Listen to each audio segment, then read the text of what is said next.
You've conquered the Blackwind Mountains, unlocking every secret along the way.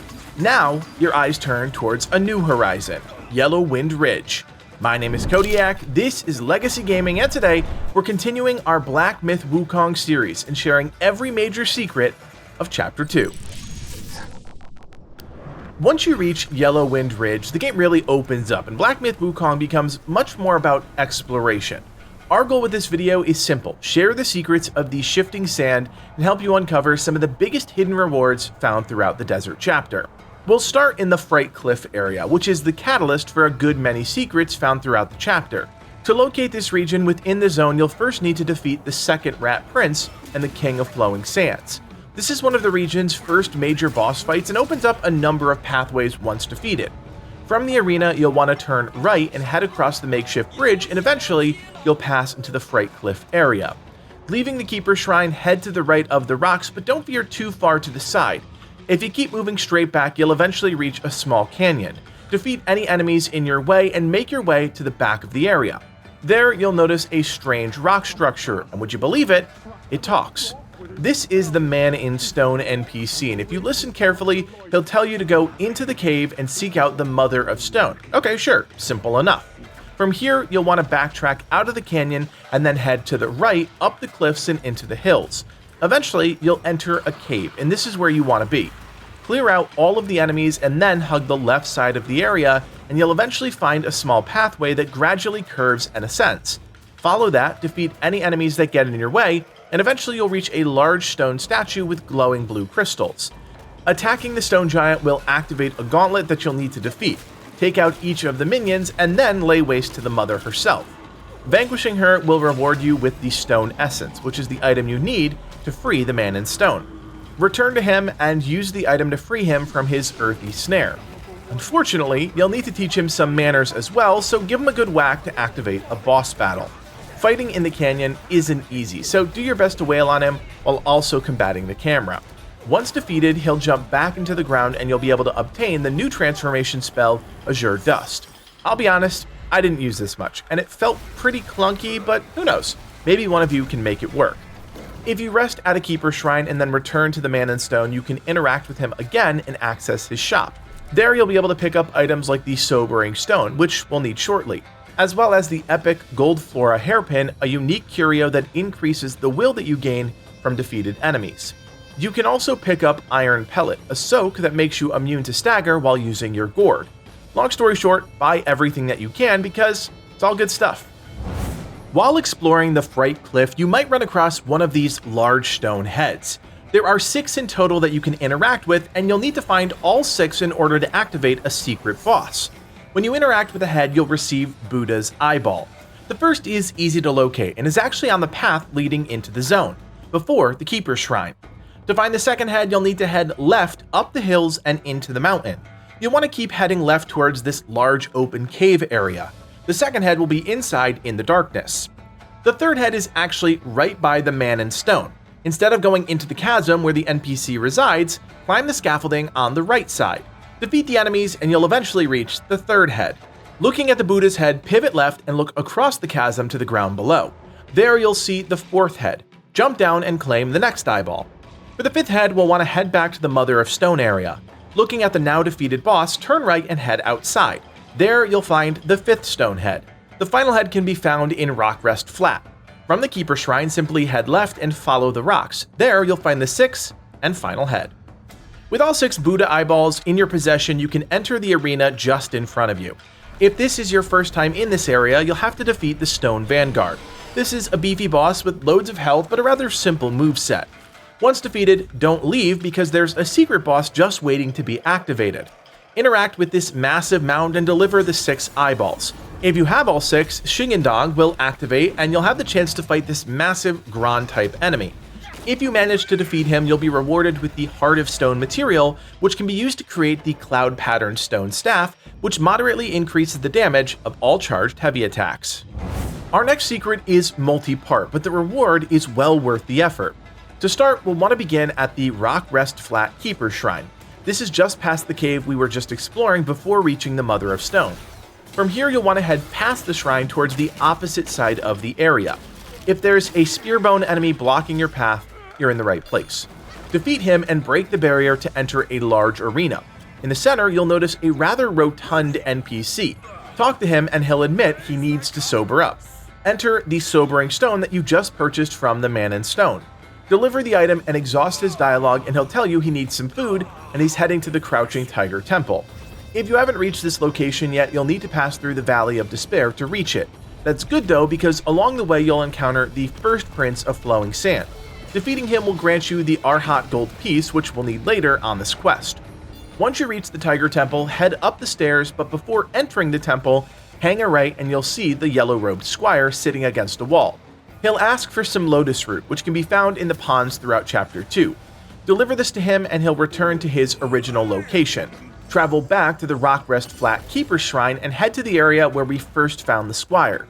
This time he'll be halfway up the hill on the right and upset that you stole the Arhat Gold Piece. Defeat the boss in combat and you'll receive the Snout Mask headpiece. Now once subdued, the Squire will reveal the doorway to a mysterious new realm. Enter, and after a short walk you'll be confronted by another boss, the Tiger Vanguard. This is a similar boss to the one you fought in the Crouching Tiger Temple, so the moveset should feel somewhat familiar.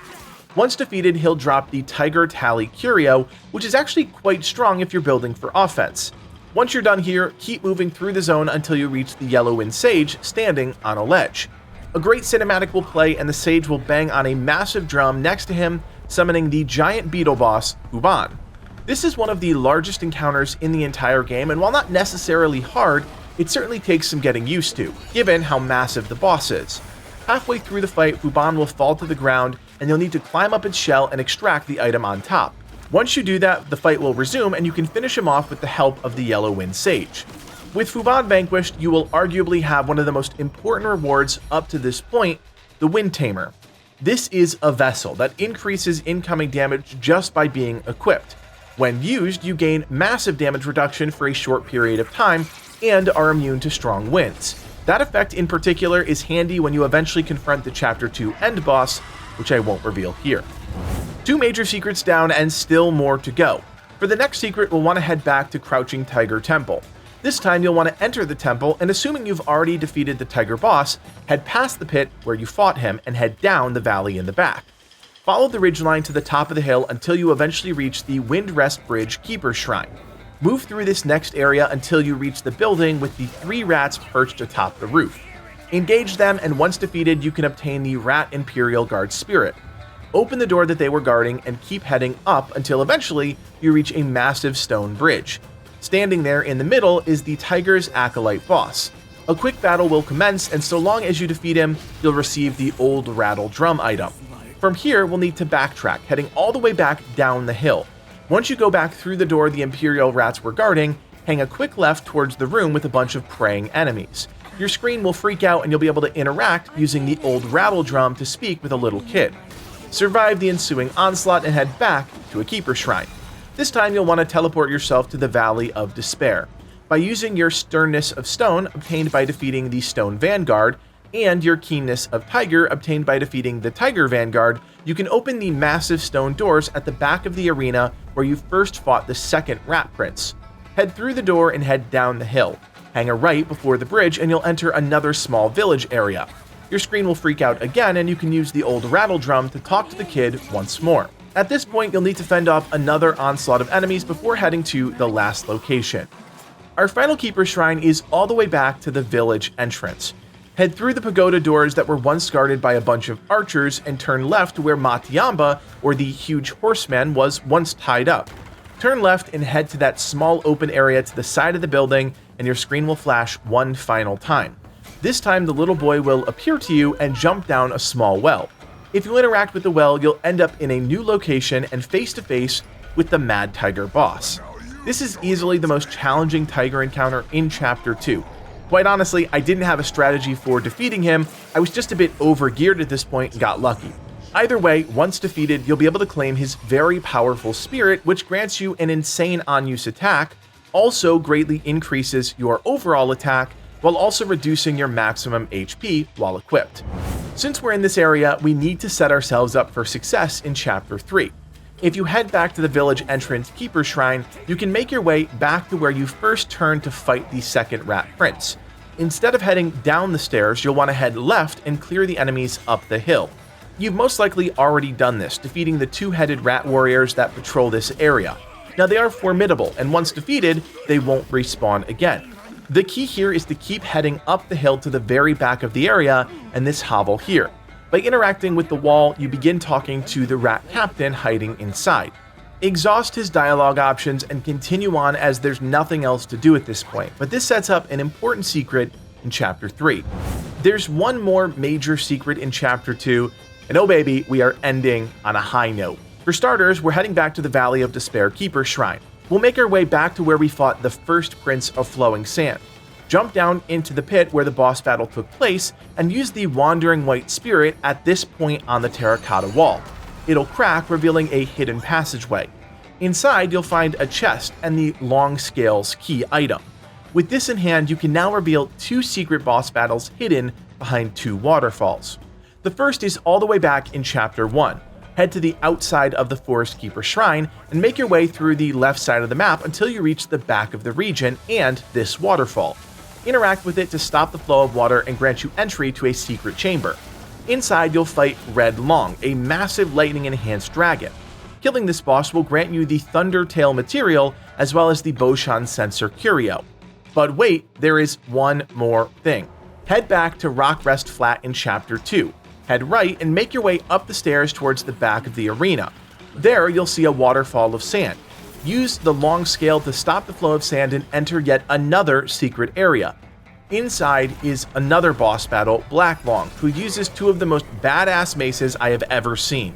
Small tip, when he electrifies his weapons and slams them into the ground, climb up on the rocks to avoid the attack. Once defeated, he'll drop the Thunderbone crafting material as well as the Tridacta Pendant Curio.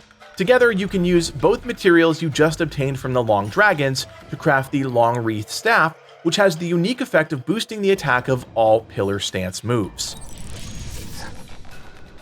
So there you have it, the major secrets of Chapter 2. My best advice is to try and scoop some of these up in line with your progression. If you come back later, the rewards won't be as potent, and there's nothing better than finding real upgrades that vastly improve your capabilities in the moment, not as an afterthought. If you guys like this Black Myth Wukong secret series and want us to continue into Chapter 3 and beyond, drop us a like and consider subscribing. We'll have more coming your way no matter what, and you definitely don't want to miss a thing. My name is Kodiak, and from everyone here at Legacy Gaming, thanks for watching, and play on.